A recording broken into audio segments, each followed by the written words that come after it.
Athletes. Every one of them unique. Their events are different. Their training is diverse. Their journey is anything but ordinary. And yet in the middle of all that uniqueness, there's one thing they have in common. One part of their journey that's consistent across all others. Every person who's ever played any sport at any time must at all times and in all ways overcome. And it's not only folks from the world of sports, businessmen and businesswomen, moms and grandparents, students who are finishing and only just beginning. All must learn to push through adversity and to experience their reward on the other side. Because the greatest rewards are always given to the ones who overcome.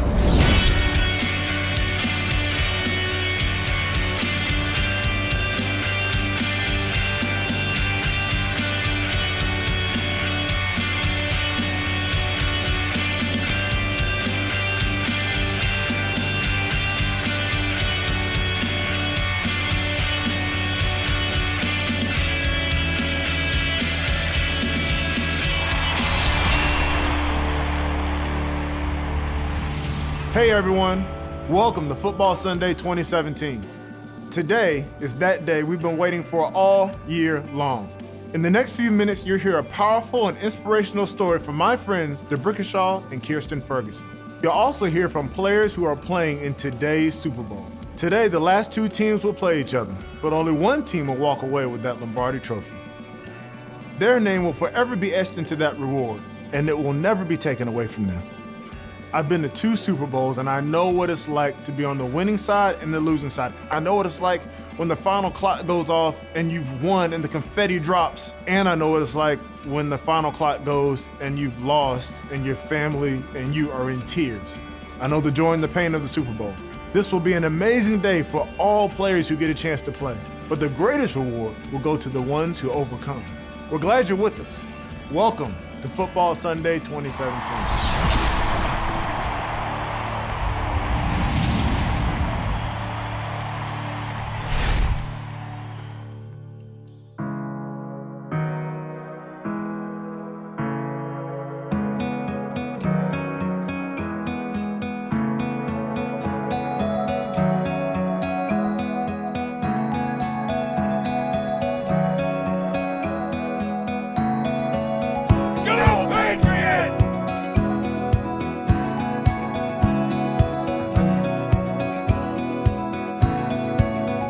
I really feel like the luckiest man alive. You know, I've been so blessed to have the experience that I've had here the last 9 years, and to be appearing in my 3rd Super Bowl. It's really hard to put into words. It validates why you do the things that you do, why you buy into the team mentality, why you support your brothers, why you do all those things when you get to go to a game like this, you get to be a part of a game like this, and hopefully to win a game like this. Get to be here and have an opportunity to play in the Super Bowl.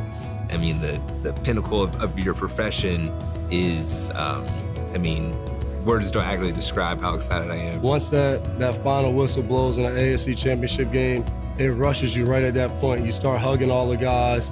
You're like, this is why we did all the things that we hated doing in the offseason, the workouts. It's all because we want to play in this last game.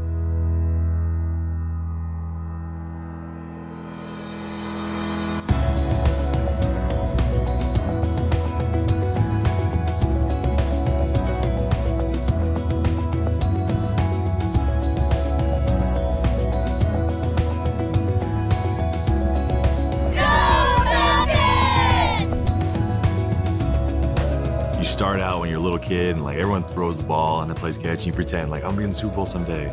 I just feel blessed. I mean, you look at where you come from and where you are now. And like the path that God's taking you from is one of those things where I just worked my tail off, and then just to see where I am now and that opportunity and to be on the biggest stage in the world. Getting to this game isn't the goal. You know, it's winning this game. And so that's what all of our focus and our attention has shifted to. You know, we celebrated the championship game, Sunday night, and then Monday morning we are right back into our process, that we go through each and every week. We're just really excited.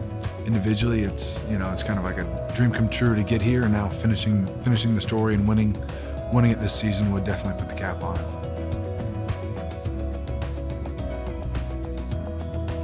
Hey, this is my wife, Kirsten. Hi, everyone. I am so excited to be here. In this life, we all experience physical and emotional pain. Just this year, I lost a loved one, like many of you had before. And I can tell you that pain is one of the hardest things to overcome. Debrica Shaw and Kirsten Ferguson have experienced deep pain, and it's something that has not gone away quickly. This is their story.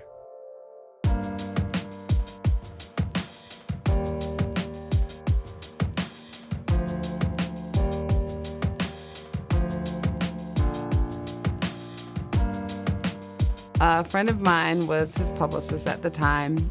She wanted to all go out one night. So I said, sure, let's go. I saw Kirsten.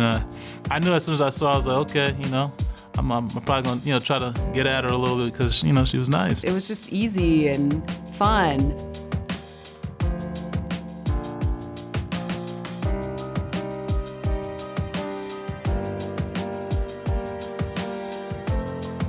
Kind of all the things you dream about as a little girl. You meet your husband, the love of your life, and you move into a beautiful home, and then you have children, and you kind of live happily ever after, and that was kind of my mindset. I knew that I wanted children one day, but that one day wasn't that day.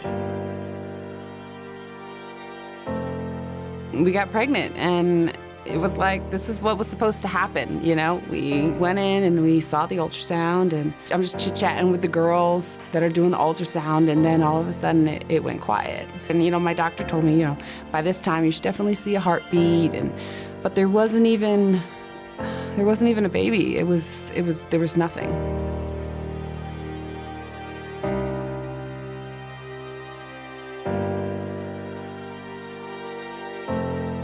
The intense pain just starts, and it's full-on labor, basically. So I'm screaming. Brick is running up and down the stairs trying to get me, hot pads for my stomach, and the baby passed while he was downstairs, and I just remember screaming his name, and he comes running in, and it looks like a murder scene in our bathroom.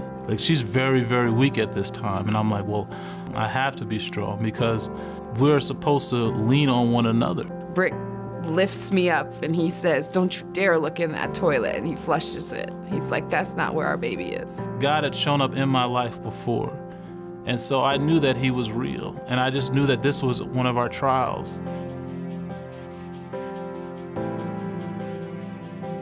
I was just focused on having kids, and I was like, Brick, you need to get on board. And he was like, I'm not ready. So there was just so much attention on having a child. There was so much attention on this vision that I was not seeing the same way.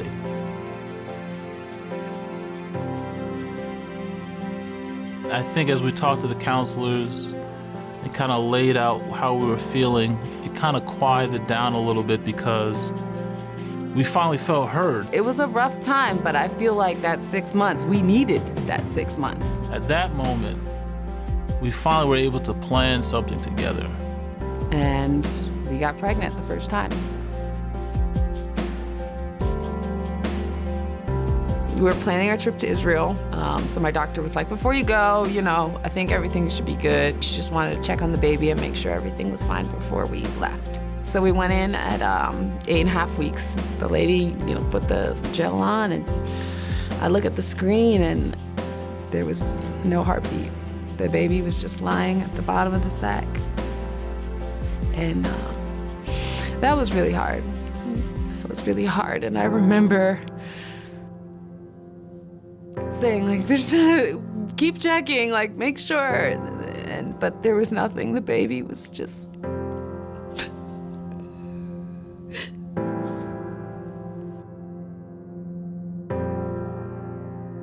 I was angry with God.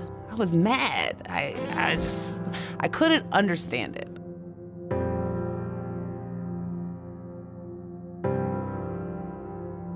It was so hard to just live everyday life. The hardest day for me was we went to church on Mother's Day. The pastor asks all the moms to stand up, and she gives every woman a rose that stands up. And that feeling of having to stay seated was so heartbreaking.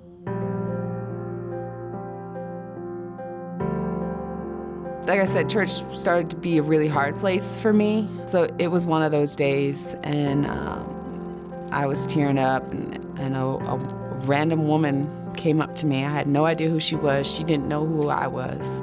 I was trying to kind of just stand off to the side a little bit.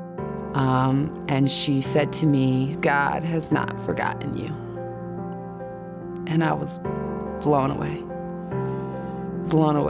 And I just broke down, and she's like, "I didn't mean to make you upset." I was like, "You have no idea what those words just meant to me."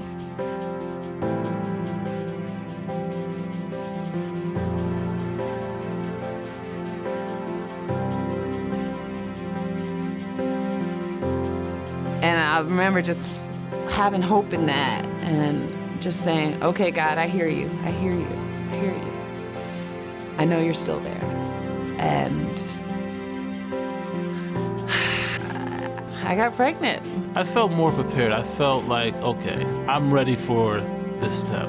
It was like an exciting time, but it was also very scary because I'm like, this is the third time. We've been here before.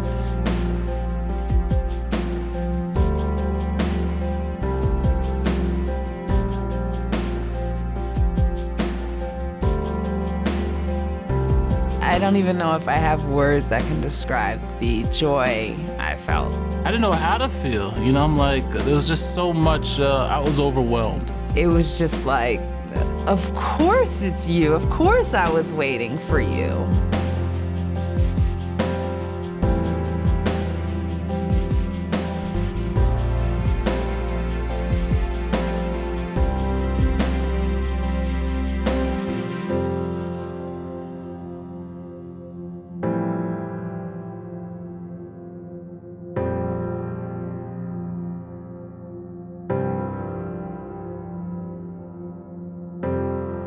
God has not forgotten you. In our pain and our struggles, In the uncontrollable events of our lives, God has not forgotten us because he has written our names in the palm of his hands. and ultimately, that's why we can overcome. It's not because we try harder. It's not because we get stronger. It's because we acknowledge that the person who overcame sin and death is the one that gives us the power to overcome. In Revelation 1:18, Jesus says, "Don't be afraid. I am the first and the last. I am the living one. I died, but look, I am alive forever and ever, and I hold the keys of death and the grave." Don't miss this. Jesus holds the keys to death. And it's that power over death that gives us the ability to overcome.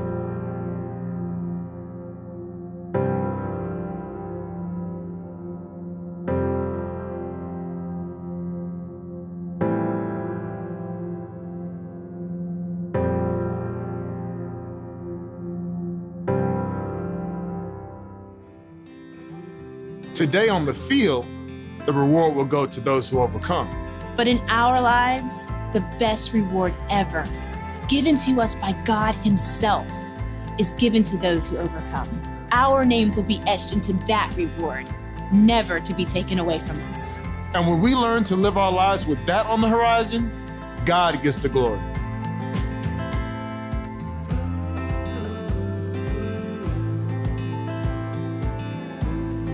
Have a great Super Bowl Sunday. Enjoy the game.